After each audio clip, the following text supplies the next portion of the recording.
Good morning बच्चों।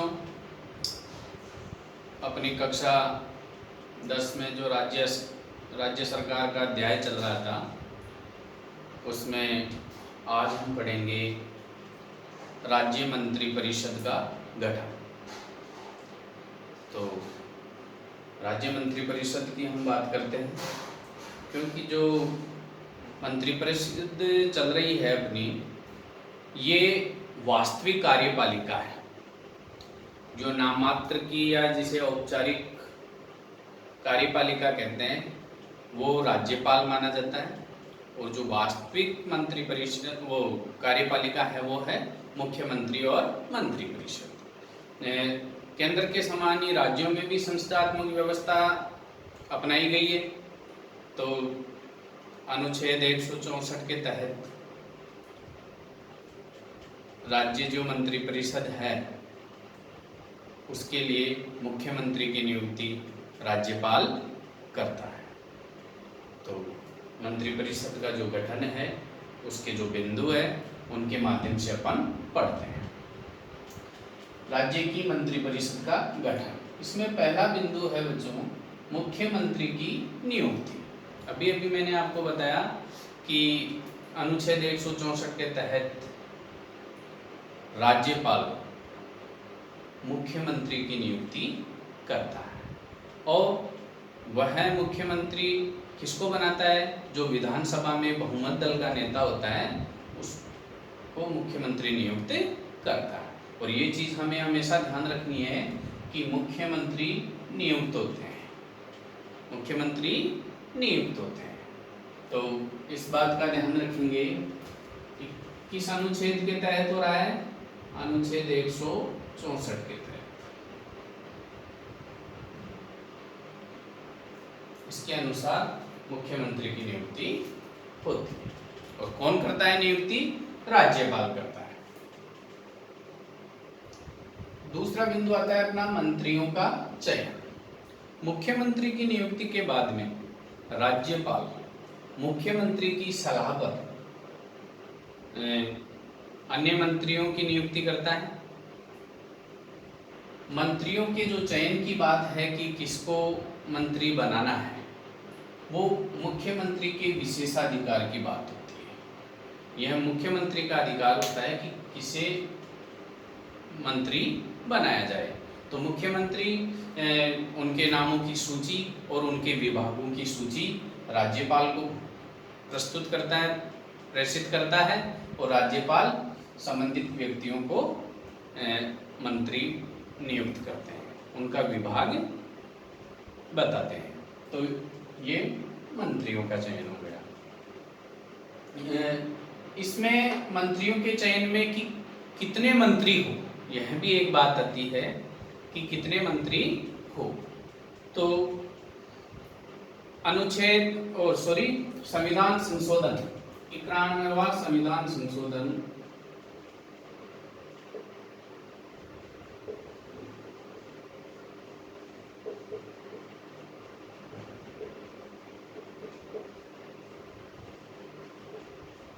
2003, इसमें यह तय किया गया कि विधानसभा की सदस्य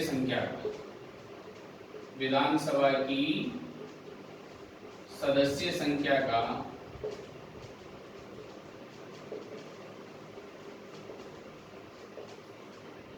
15% मंत्री बने। तो उदाहरण के लिए जैसे राजस्थान में विधानसभा सदस्य संख्या 200 है, तो उसका 15% यानी कि 30 व्यक्ति अधिकतम मंत्री बन सकते हैं। तो मंत्री परिषद का ये जो आकार है वो ये बात होगी। अब आगे बात करते हैं कि दो बातों का मुख्यमंत्री विशेष ध्यान रखता है मंत्री परिषद का जब वो चयन करता है। तो वो दो बातें हैं, एक तो सभी वर्गों को, क्षेत्रों को इनको महत्व मिले, और जहां तक संभव हो अपने जो पार्टी के व्यक्ति हैं उन्हीं को मंत्री बनाने की कोशिश की जाती है। क्यों? कि पूरी जो मंत्री परिषद है एक इकाई के रूप में कार्य कर सके। तो ये मंत्रियों के चयन की बात होगी। आगे आता है मंत्रियों की योग्यताएं। देखो बच्चों, मंत्रियों की योग्यताओं में अपन बात समझते हैं कि मंत्रियों जो बनता है उसे विधानमंडल का सदस्य होना आवश्यक है। विधानमंडल में वो चाहे विधानसभा का सदस्य हो चाहे विधान परिषद का, लेकिन ऐसे व्यक्ति को भी मंत्री बनाया जा सकता है जो विधानमंडल का सदस्य नहीं हो, लेकिन उसके लिए एक शर्त होती है कि 6 माह के भीतर 6 माह के भीतर उसको विधानमंडल का सदस्य बनना आवश्यक है। विधानमंडल का सदस्य बनना जरूरी है। यदि वो 6 माह के अंदर विधानमंडल का सदस्य नहीं बना, चाहे विधानसभा का बने चाहे विधान परिषद का, तो उसने मंत्री पद से त्यागपत्र देना पड़ेगा या उसको हटना पड़ेगा। और यदि वो 6 माह के अंदर विधानमंडल की सदस्यता ग्रहण कर लेता है तो वह मंत्री पद पे बना रहेगा। तो ये उसकी योग्यता में शामिल होगा। आगे आता है मंत्रियों का कार्य विभाजन। ये बात अपन ने पहले भी कर ली कि मंत्रियों का जो कार्य विभाजन है वो राज्यपाल को मुख्यमंत्री सूची सौंपता है। उसके आधार पे राज्यपाल उनको कार्यों का विभाजन करता है, उनके विभागों का बंटवारा करता है। कभी कभी क्या होता है कि एक मंत्री को एक से अधिक विभाग भी मिल जाते हैं, तो ये विभाजन होगा। आगे है मंत्रियों द्वारा शपथ ग्रहण।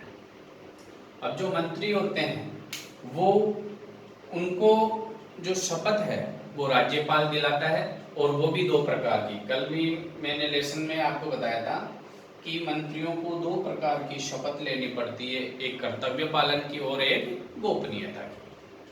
तो ये 2 प्रकार की शपथ राज्यपाल दिलाता है मंत्री को। आगे हैं मंत्रियों की श्रेणियां। देखो बच्चों, मंत्रियों की श्रेणियां पहले भी अपन पढ़ चुके हैं, केंद्र सरकार में भी, और यहाँ भी मैं आपको बता दूं कि 3 प्रकार की श्रेणियां हैं। 3 प्रकार है। पहला कैबिनेट मंत्री, जिसे मंत्रिमंडल का सदस्य भी बोल सकते हैं। दूसरा राज्य मंत्री, और तीसरा है उपमंत्री। ये 3 प्रकार के सामान्य रूप से मंत्री होते हैं। कैबिनेट या जिसे मंत्रिमंडल का सदस्य कह सकते हैं, राज्य मंत्री और उपमंत्री। कैबिनेट स्तर के जो मंत्री होते हैं वो अपने विभागों के प्रमुख होते हैं। फिर राज्य मंत्री इनको कभी कभी स्वतंत्र प्रभार भी दे देते हैं, या ये कैबिनेट मंत्री की सहायता के लिए होते हैं। और उपमंत्री दोनों प्रकार के मंत्रियों के सहायक होते हैं, वो उपमंत्री होते हैं। एक नया शब्द और चलता है, केंद्र सरकार में मैंने पढ़ाया था, संसदीय सचिव। तो ये भी कभी सरकार अपने स्तर पे उनका निर्माण कर सकती है। तो ये जो कैबिनेट मंत्री, राज्य मंत्री, उपमंत्री, अब कैबिनेट में अपना जो सीएम होता है या मुख्यमंत्री कह सकते हैं वो भी। यहां मैं थोड़ा सा आपको बता दूं कि कैबिनेट मंत्री और सीएम, कैबिनेट मंत्री और सीएम, ठीक है, इसे हम मंत्रिमंडल बोलेंगे।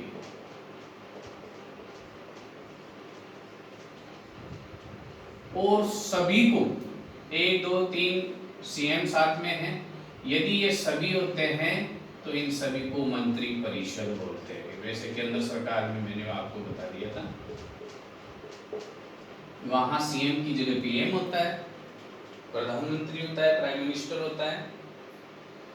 तो सिर्फ कैबिनेट मंत्री और मुख्यमंत्री को मंत्रिमंडल से पुकारा जाता है, और कैबिनेट मंत्री, राज्य मंत्री, उपमंत्री उन्हें मंत्री परिषद कहते हैं। तो ये इसका डिवाइडेशन होगा। अब है मंत्रिपरिषद का कार्यकाल। देखो बच्चों, मंत्रिपरिषद का कार्यकाल सामान्य तौर पे विधानसभा के कार्यकाल की तरह 5 वर्ष का होता है, लेकिन जो मंत्रिपरिषद है वो विधानसभा के प्रति उत्तरदायी होती है। तो यदि विधानसभा में उनके प्रति अविश्वास प्रस्ताव पारित हो जाए किसी मंत्री के प्रति, तो पूरी मंत्रिपरिषद को त्याग पत्र देना पड़ता है, हटना पड़ता है। तो सामान्य तौर पे 5 वर्ष का कार्यकाल होता है। आगे है सामूहिक उत्तरदायित्व। सामूहिक उत्तरदायित्व का मतलब होता है कि सभी मंत्री एक इकाई के रूप में काम करते हैं और सभी का जो उत्तरदायित्व है वो विधानसभा के प्रति सामूहिक रूप से होता है। इसका मतलब ये होता है कि एक मंत्री के विरुद्ध भी यदि विधानसभा में अविश्वास प्रस्ताव आ जाता है तो पूरे मंत्रिपरिषद को त्याग पत्र देना पड़ता है। कहा भी जाता है कि मंत्रिपरिषद के जो सदस्य हैं वो एक साथ तैरते हैं और एक साथ डूबते हैं, वो इसी कारण से, क्योंकि एक की गलती सबकी गलती। तो सभी मंत्रियों का सामूहिक उत्तरदायित्व होता है। वेतन एवं भत्ते। वेतन एवं भत्ते अनुच्छेद 164 भाग 5 के अनुसार जो राज्य का विधानमंडल है समय समय पर इनके वेतन भत्तों में संशोधन करता है, बढ़ोतरी करता है, और जो भी मंत्रिपरिषद के सदस्य हैं उनको निवास स्थान है, वाहन है, जो भी सुविधाएं हैं पानी बिजली की, वो सब उपलब्ध होती है और अच्छा वेतन मिलता है।